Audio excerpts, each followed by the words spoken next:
Today we're making buffalo chicken mac and cheese. Now this is just like our regular mac and cheese recipe, but with some added stuff to make it unbelievable. And unlike regular buffalo chicken, this isn't just using Frank's Red Hot sauce, but using 3 different kinds of hot sauce. Topped with some crumbled blue cheese as an option, and green onions. It is incredible. Let's get started.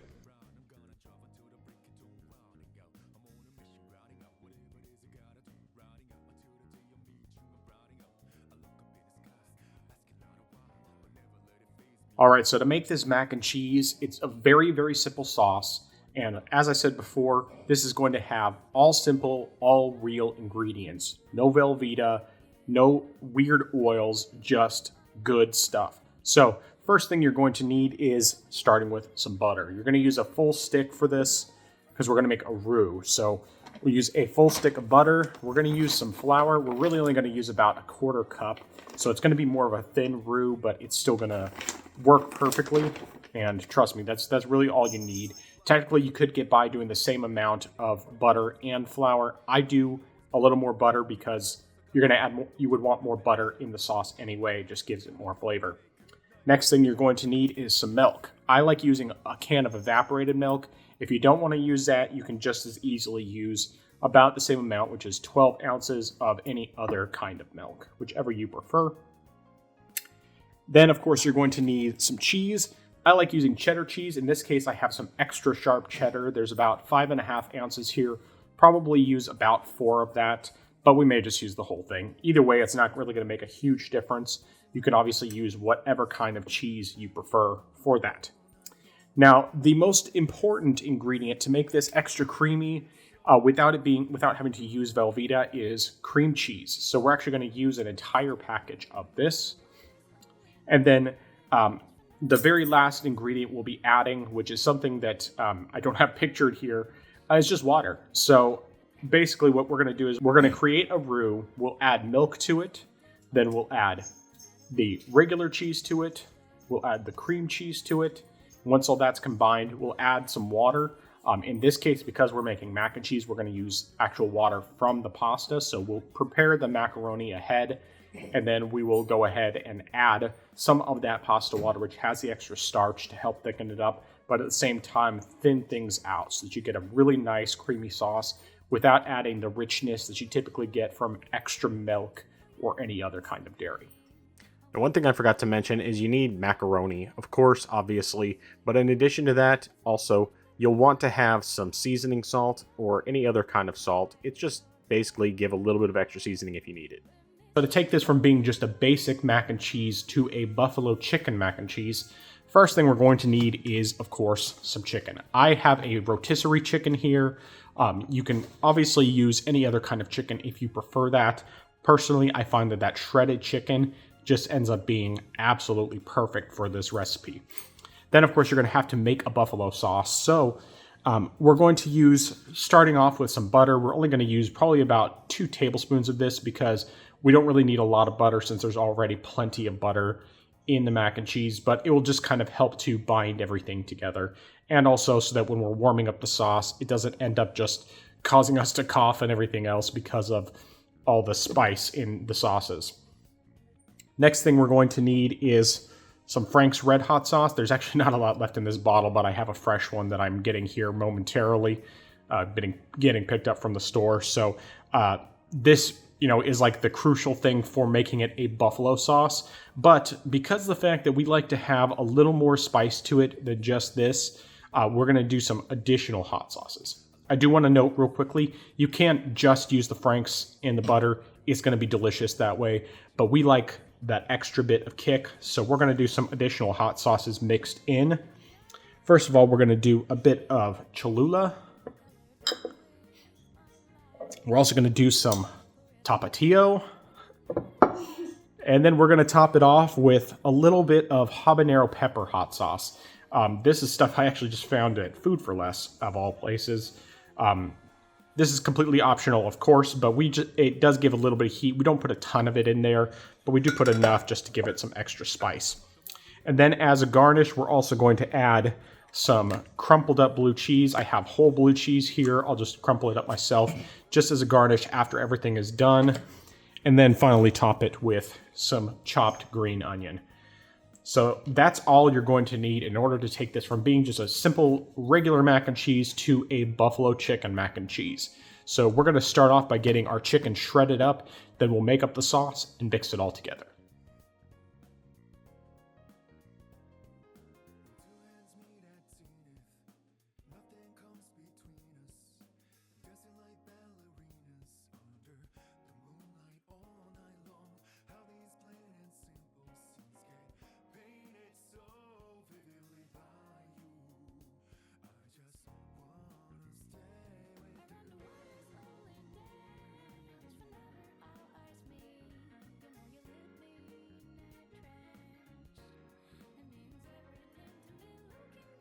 Alright, so for the sauce mixture, we're going to do half a cup each of Frank's Red Hot Sauce, then half a cup of Tapatio Hot Sauce, half a cup of Cholula Hot Sauce, and then we're going to do just a dash of the Habanero Hot Sauce. Now, of course, you are not required to do all three kinds. You are not required to do the Habanero Hot Sauce, but I'm telling you, doing this blend, especially of those three sauces, just takes the buffalo flavor to the next level. It just ends up giving so much more spice, and it is delicious. So definitely consider doing a 3 hot sauce blend. And the amount of sauce we're doing here combined with the butter is going to work really well with the chicken to coat it properly and also give a good amount of heat to the mixture. And we mix. Now, before we get started with actually cooking the pasta, we're going to go ahead and put together the sauce. So we're going to go ahead and warm that up on the stovetop first. Obviously, we will be doing our macaroni in this big pasta pot, but like I said, we're going to hold off on starting that until after we do the sauce. So starting off, we're going to put in about 2 tablespoons of butter over medium-high heat. And we're just going to mix that around until it is well melted before we add our hot sauce blend.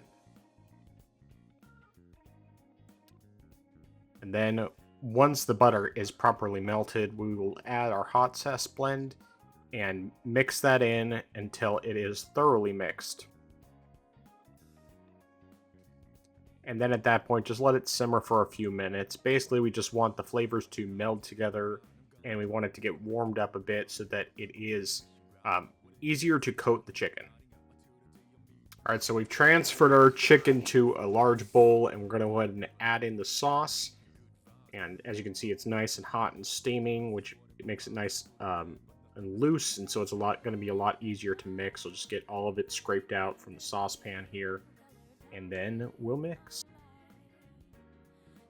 Alright, and as the final thing that we'll do before we work on our mac and cheese proper, we'll get our green onions chopped up and then placed into a bowl. And then after that, we'll crumple up our blue cheese and get that placed into a bowl as well.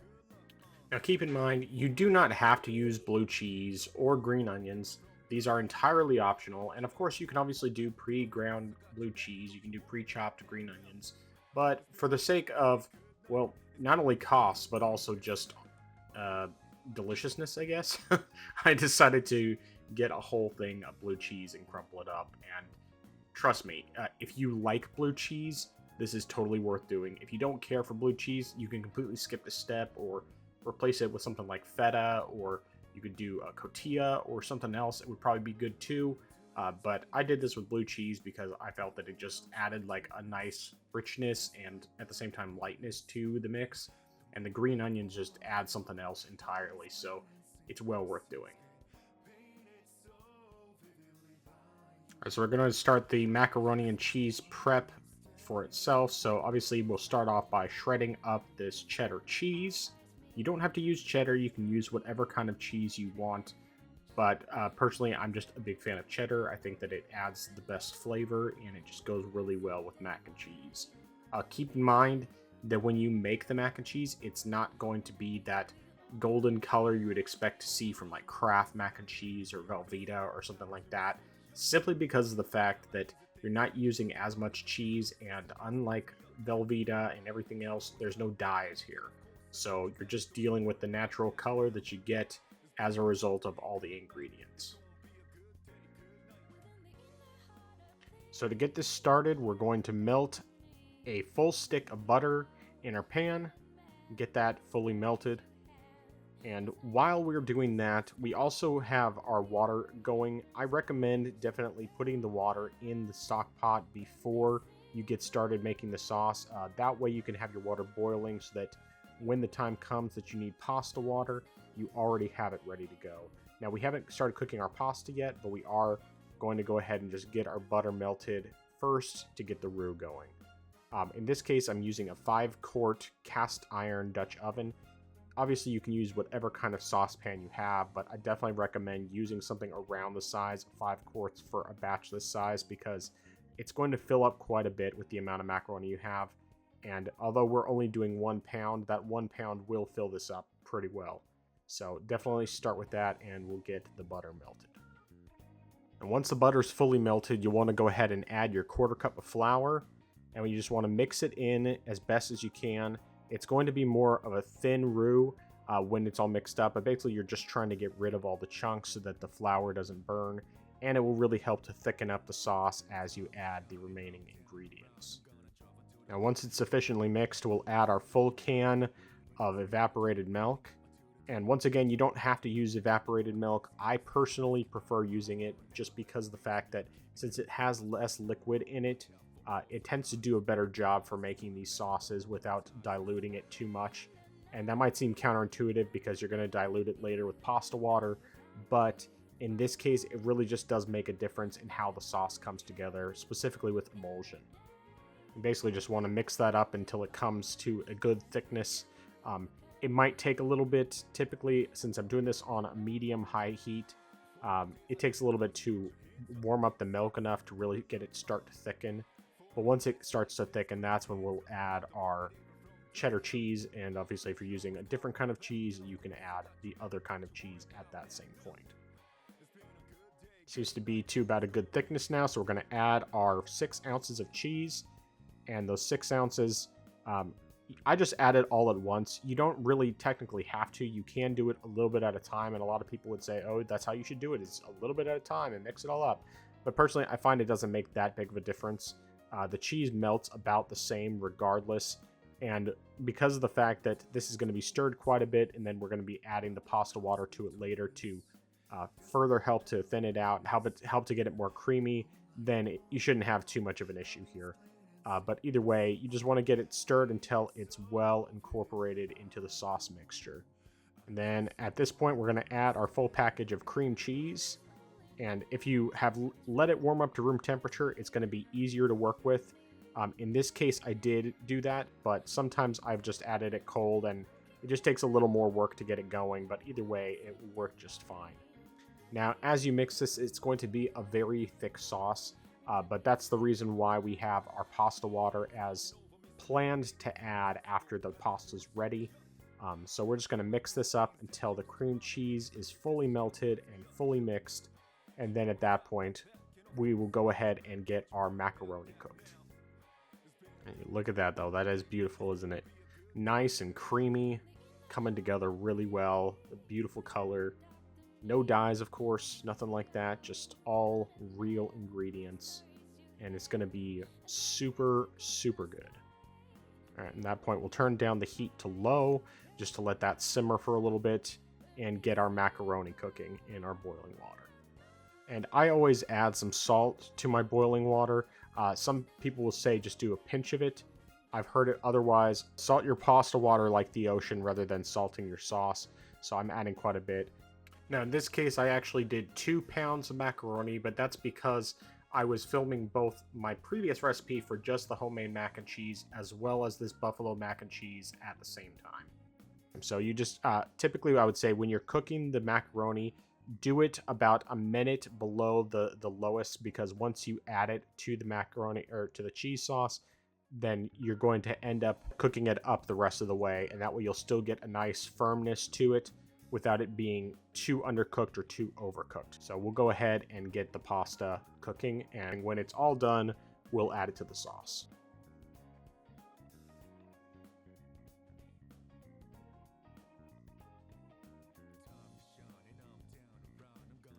At this point, our pasta is done, so we're going to go ahead and turn off the heat, and then we're going to scoop out about 2 cups of pasta water. We might not use all of it, but we might as well have more than what we need just in case. And so then we'll go ahead and strain our pasta, and we can add it to the sauce. And once again, since we're actually going to make 2 separate batches of mac and cheese for 2 different kinds of mac and cheese, I added both pounds of the mac and cheese to the sauce mixture.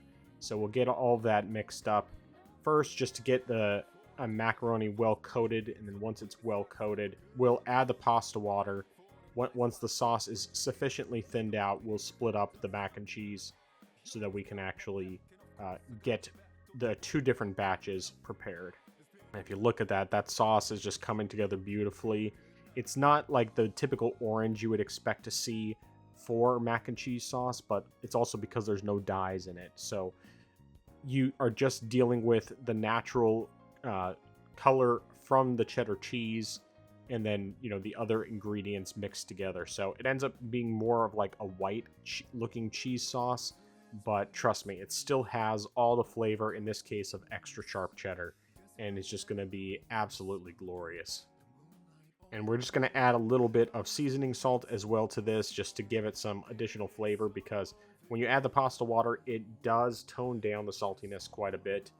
We're not going overboard. I added roughly about a tablespoon, give or take. It's honestly just kind of a season to taste, but since we're dealing with 2 pounds of pasta right here, I added a bit more than I probably would otherwise.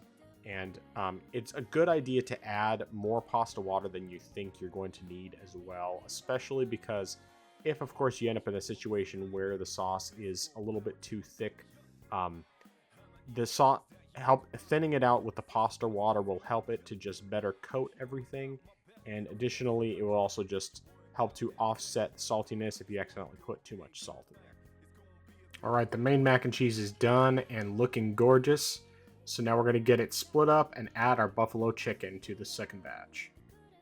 All right, time to take that glorious buffalo chicken and add it directly to the mac and cheese. And then once it's added, we'll stir it in and get it all well combined.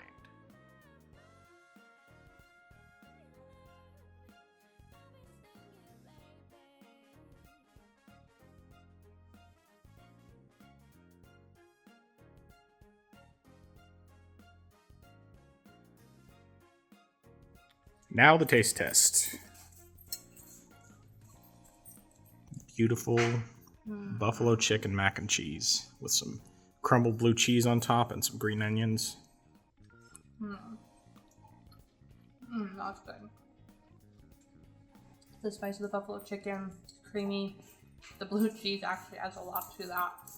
If you like blue cheese, very good. All right, I'm looking forward to trying this. I've had a little taste of the mac and cheese with the buffalo sauce already, but I haven't had it with the blue cheese before.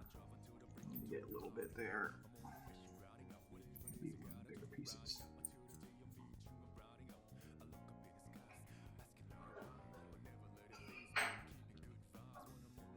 Wow. That blue cheese just elevates it to a completely new level. Like, we made this before. Pretty much the same thing, except without the blue cheese and the green onions. And it was really good.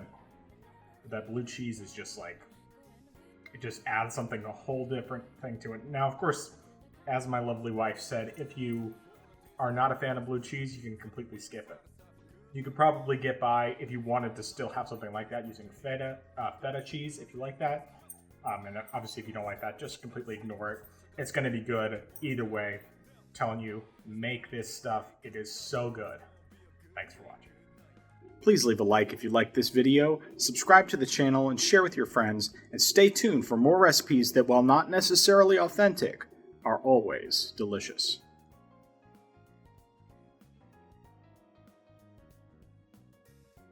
We're going to create a roux. We'll add cheese to it, add the cream cheese to it. Or, I'm sorry. All right, and as the final thing that we'll do, as Seems to be to about a good thickness now, so we're going to add our 4.5, our further help to thin it out and help to cream it up. I've heard it otherwise, salt your pasta, or salt your pasta water, and not your Watch out, Landon.